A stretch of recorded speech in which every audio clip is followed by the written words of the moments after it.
Question 1. We'll insert a calculator page, and we're going to define a function for this probability distribution, imaginatively called p. And it's actually got two unknowns at the moment because we don't know the value of k either. And we're going to press Control Template to get the defined as equal to, and then k multiplied by 3 take away x, close brackets.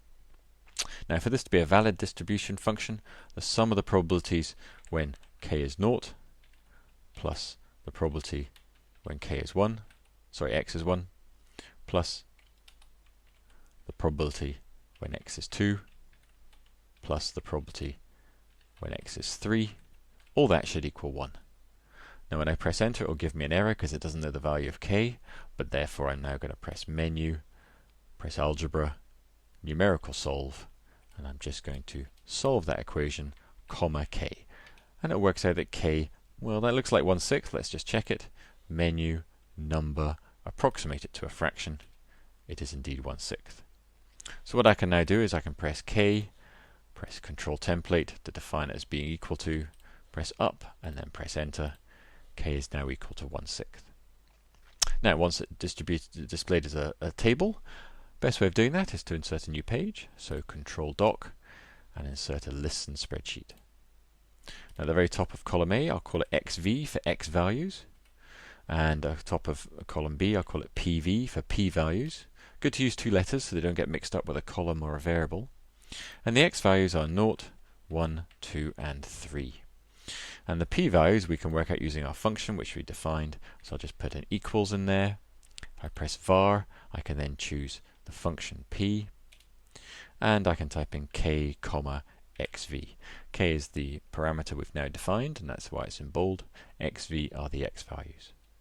When I press enter, it's picked up that K is a single letter, so it could be a column reference. We want to tell it it's a variable reference, and we get the probabilities coming out. So for part C, we need to find out the probability of x being between 1 and 3. Well, x being 1 and 3, we need to add up these three probabilities, which we might be able to do in the head, or we can go back to the previous page and just call up a previous line of working.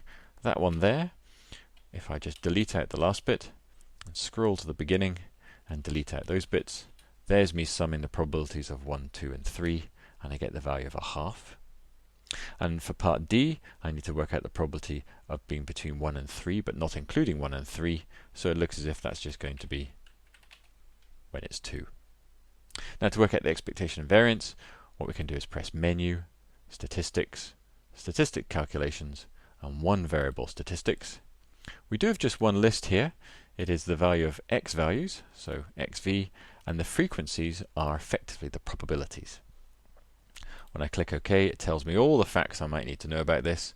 The ones I'm focusing on at the moment, obviously, are the mean.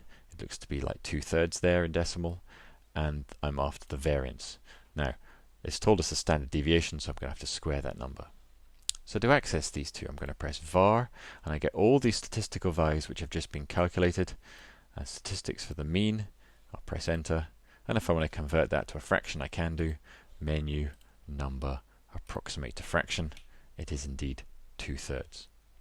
And the variance, that'll be var, and I'm going to choose the var variance of the standard deviation. I'm going to square it. I'm going to press enter, and that looks like 5/9. Again, I can just check that, approximate to fraction, and this question is done.